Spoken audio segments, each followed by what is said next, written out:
Alright, so now that we've got the bike all prepped and down to the actual engine, we'll take the valve cover off first. These look like 10mm.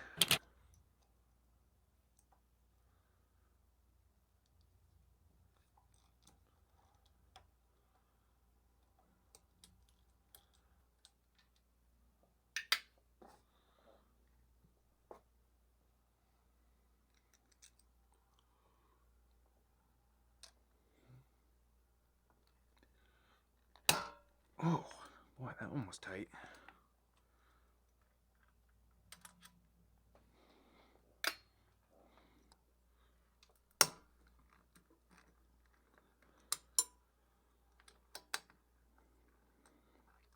So as you can see, there's 3 of those that need to come off. And then the valve cover should lift right off. I guess if you're doing a valve lash adjustment, you can get this off without taking your tank off if you kind of finagle it the right way, but we're doing more than that. It's easier just to have the tank off and out of the way. Anyways, you still kind of have to finagle it a little bit. There we go. This little guy's in the way. That's not even holding anything. Huh.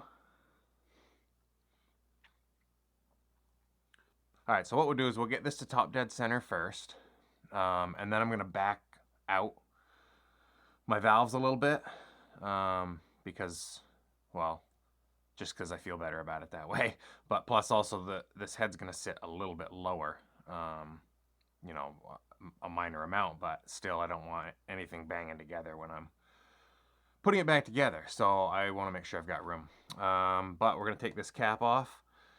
And actually I'm going to take the spark plug out so I can use the Kickstarter to rotate the engine, and we'll find top dead center. Okay.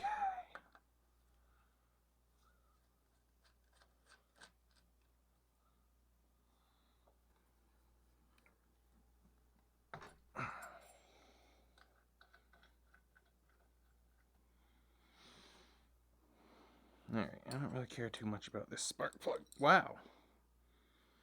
Does not want to come out of there. There we go. Torch. Huh. I've seen those in other crappy small engines and stuff. Like, I used to sell power equipment for a big box store. And they used to come with that torch. I don't know what they are. I guess just cheap Chinese made. Alright, now I've got my cap off here so I can see when I'm at top dead center. It'll just be a T with a line on it. And I want that on the compression stroke. So I've already taken my spark plug out so I can turn the engine very easily with the kickstart. Let me get down here. I don't know if you're going to be able to see in there. But we're looking for, okay, so there's the compression stroke. Because that, it's hard to keep the camera here where you guys can see and turn the kickstart. Okay, so the intake just came up. So there's the compression and the intake. Ooh, did I just go by it?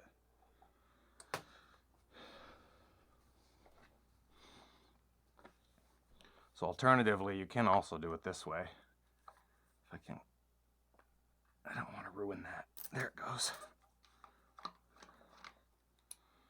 And that looks to be, oh, I don't know, maybe 14mm. Indeed. One reason for using the kickstart is so that you know you're going the right direction, but now I know which way I'm going. Alright, so there goes my exhaust stroke. That comes up, and then my intake. So now I'm on the compression stroke, right? So now, oh, alright, that's it right there. Okay, there's the T. That was an F. So there's the T. Now we're at top dead center. I'm gonna get a flashlight and just double make sure, because that is really hard to see. Alright, that is definitely a T. Alright, so we're at top dead center on the compression stroke. Perfect. Now I'm gonna back these valves off a little bit.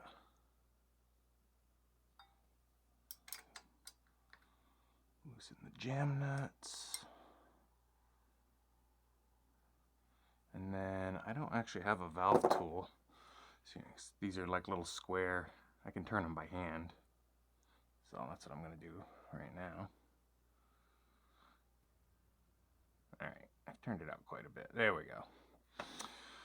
That should be plenty of room. Now, I can take these 3 12mm bolts out. And that'll take my carrier. I guess it's called a carrier. Anyway, I'm going to take these 3 bolts out, and then this will come off. We'll go from there. So if you don't already know, these CG style engines, as you can probably tell already if you've ever been into a small engine, they're not overhead cam. So instead there is a single cam with a single lobe and 2 push rods. And then you have, of course, your intake valve and your exhaust valve. And that's how this engine works. So the really nice thing about that is there's no timing chain to worry about. Which I like, because I had a DRZ 400 with a timing chain, and it was an older one. The cam chain tensioners were a real pain in the ass on those. So I've actually not worked on a pushrod setup on a motorcycle engine before. So this will be a first for me, I guess, but it should be pretty simple.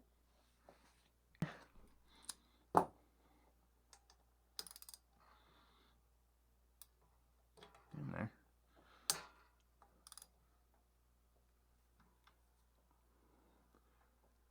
Wow.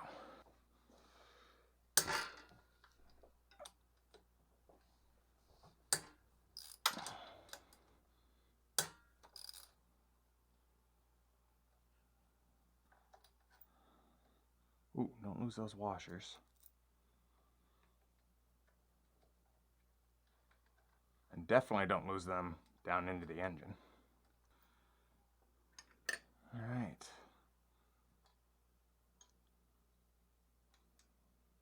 Off that comes just like that.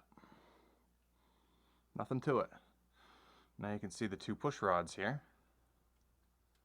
So we'll take those out next. I'm gonna get a soft cloth to set all this stuff down, keep it clean. All right. Almost like it's magnetic when you go to pull on them. So just take note of that. That's how they seat. Now I believe these are identical to one another and end to end, so it really shouldn't matter. On a worn engine, maybe it would matter. This thing's brand new. I mean, there's no wear on these push rods, so. All right, so it looks like we've got 4 bolts here that hold the head down, and then 1 on the outside as well. I think that's it. Yeah, that looks like it.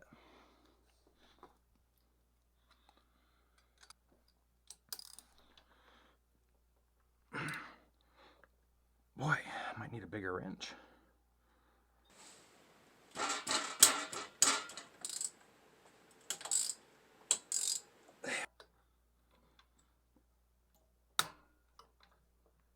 Oh, boy.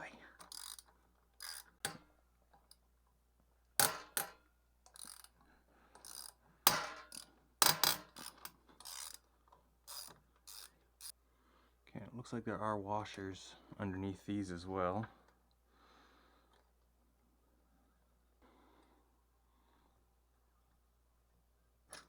There, just like that. Oh, I guess I gotta take that one all the way out. There. Perfect.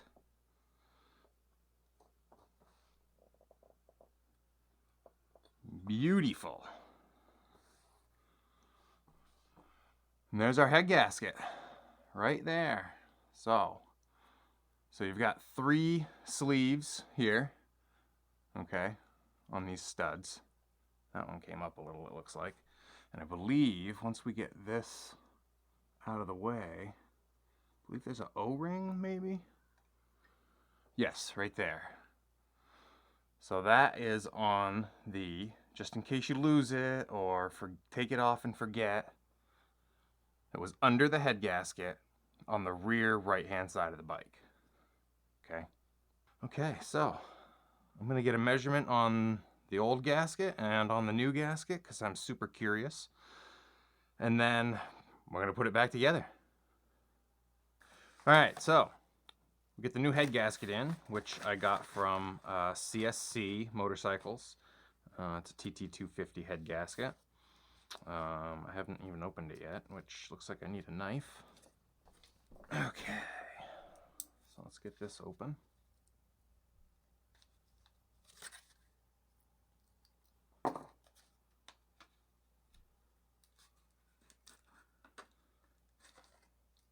Okay, there we go. So this is a metal head gasket, and this is a fiber head gasket. And wow, actually you can see the difference, but let's take a measurement here.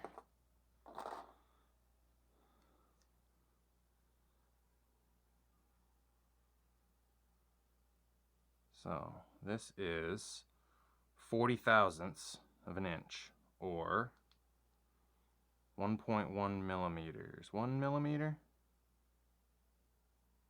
1.1 millimeters. I almost wonder if it's 1.2 until it's installed. But I'm getting like 1.1 millimeters. Again, about 40 thousandths of an inch.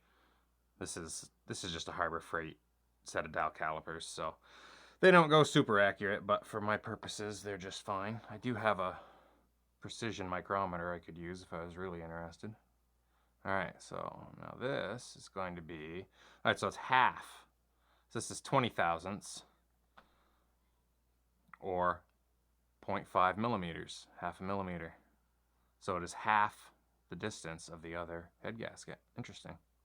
Okay. 24 hours later. All right, guys, so I did a little bit of research last night, and shout out to Megadan on the ChinaRiders.net forum, because he gave me some information that CSC claims that you do not need to use the little rubber O-ring here with the TT250 gasket, which makes complete sense to me, because if this is between that thin metal gasket and here, it's going to hold the head up on that corner. So instead, we put some spray a gasket on there. I've used this stuff before on a Jeep engine, intake gasket. It works really well. Put a couple of coats. Okay, so this is all ready to go.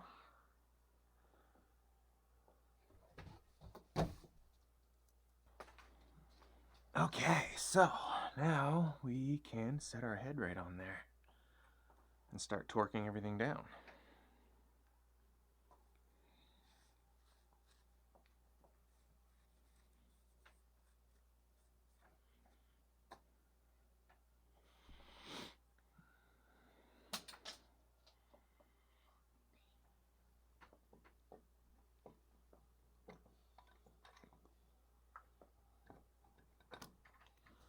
Yeah, that sets much better without that rubber O-ring in there.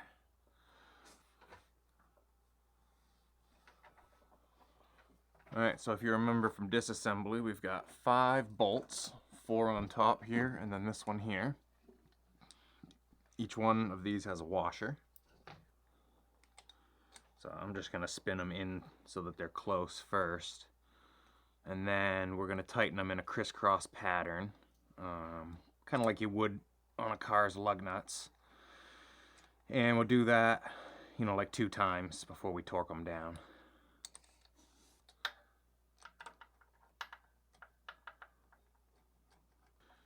And don't forget the one on the outside.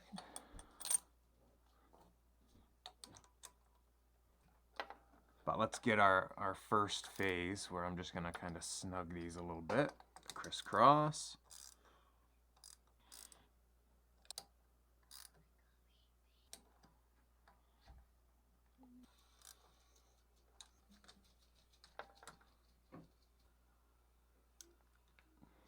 All right, so let me go verify that torque setting, and then we'll get these all torqued down to spec.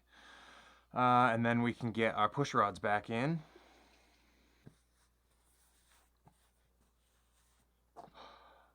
Okay, so the consensus seems to be anywhere from 20 to 24-ish foot-pounds on these, and somewhere around 20 on this one. So I think I'll do the 24 on these and 20 on this one, and we won't go over that, and we should be good to go.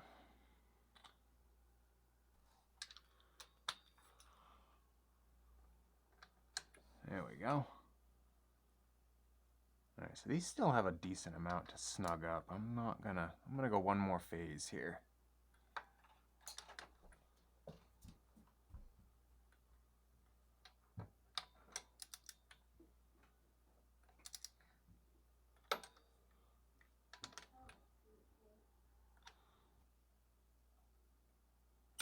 There it is.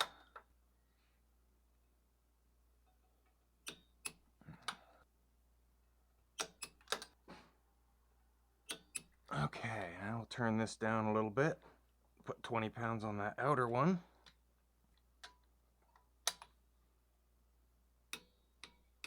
There we go. Nothing to it. Now we put our push rods in.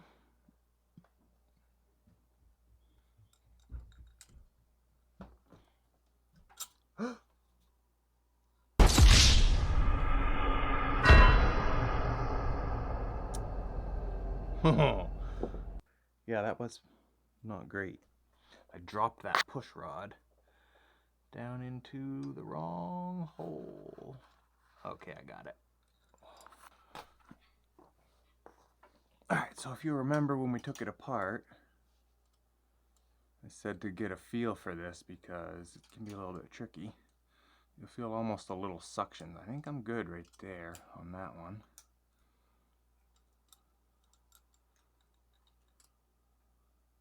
Oh. I think actually, if I get it on both of them, I think we're good.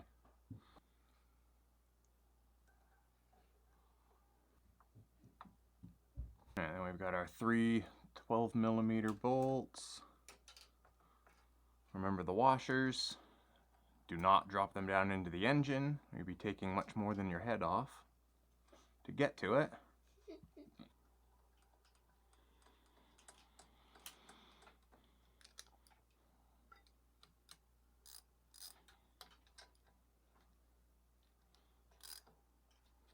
Okay, so these three bolts, which are the same size as this one and the nuts that go on the studs down in through the head.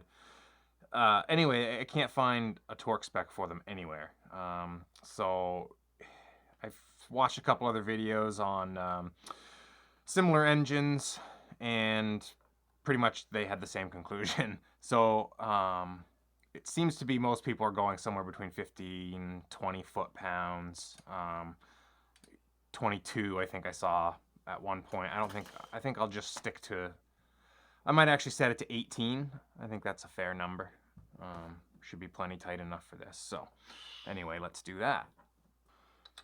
All right.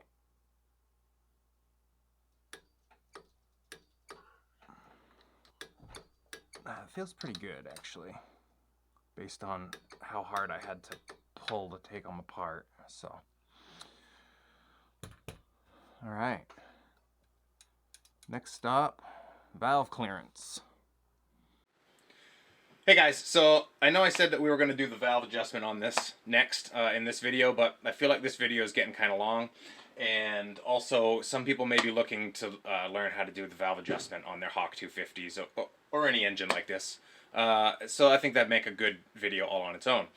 Plus it's getting kind of late and I have work in the morning, so I'm going to wrap this up for tonight. So I've just stuck the valve cover on here real quick to keep the dirt out, and then tomorrow after work I'm going to go ahead and do the valve lash and tighten it all down and crank the engine over by hand and just make sure everything checks out.